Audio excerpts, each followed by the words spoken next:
segregation in public schools right now, IRL, contemporary, modern. And so thank you for watching the videos. I really appreciate it. I want to talk about something that's obviously very important in terms of, working on how to fix things that are definitely problems.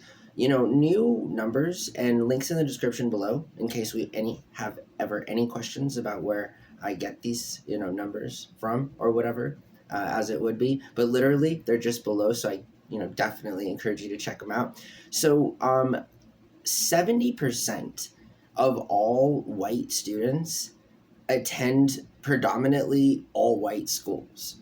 Now, furthermore, if you are a black or brown student in this country, you are more than half likely to attend a school also predominantly made up of your race. And so I ask myself then, with these numbers, and my own experience in public education and just seeing sort of, what goes down without there being any bias in terms of living out that experience, I would say that 70% of all white students attending all white schools and nearly half or more than half of all, I just said this stuff, that's actually very discriminatory. That's actually super racist, actually, in that it could be nothing else. And, I always ask myself, like, we live in a country that has a very, progressive, I want to say self-image, but yet in reality, we are still very much rudimentary in accepting progress. So, not very progressive in practice.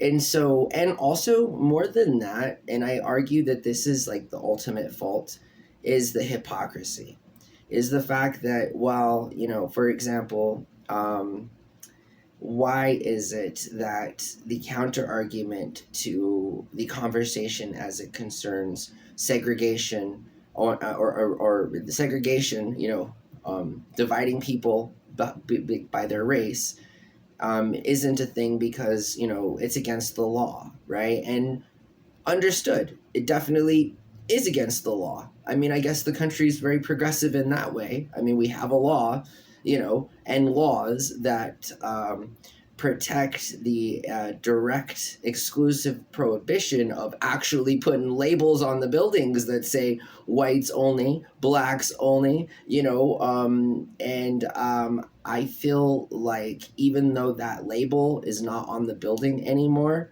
as it was unfortunately for a long period of time throughout our history, is really only changed names. It's like businesses have, instead of just being overtly racist because it was lawfully accepted, are now covertly racist because it's unlawfully frowned upon, in that it's not enforced. I think that we can clearly see this as constituents and members of this country, that like we have a lot of laws and a lot of them aren't enforced, right? And if they are enforced, it's cherry picking certain parts of the population that are willing to tackle the issue, one, and then two, have enough, sort of opposition as well to sort of make it a, rhetorical sort of debate in how its implementation should occur.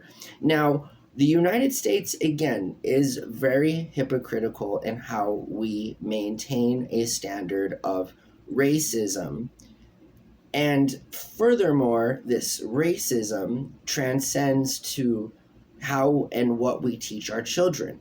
So the best example of this, and this is some food for thought before the video ends, but is, why do we live in a country where we're instead taught about one another's race by a member of a different race, when instead the best life, and a Spanish teacher once told me this, the best way to sort of learn about anything, right, is to immerse yourself in that culture. Now, if we claim to have a culture and quote unquote, melting pot, then I would argue that if that's the way we're saying to the world that we should, probably act like that. And we should probably work on finding real ways to incorporate real inclusion in schools without there being any sort of racist arguments as to the contrary, because nothing can be construed as anything else from this moment forward. White kids attending all white schools, black and brown kids attending all black and brown schools, that is literally racist. Like, I can't, and so how do we stop this? Well, obviously, the law isn't going to help in any sort of meaningful way, as it concerns making sure that redlining still isn't a thing, neighborhoods and communities actually live. But the thing is I don't think a lot of Americans want that. And that's even scarier. So I leave you with that. I leave you with, what do you really want?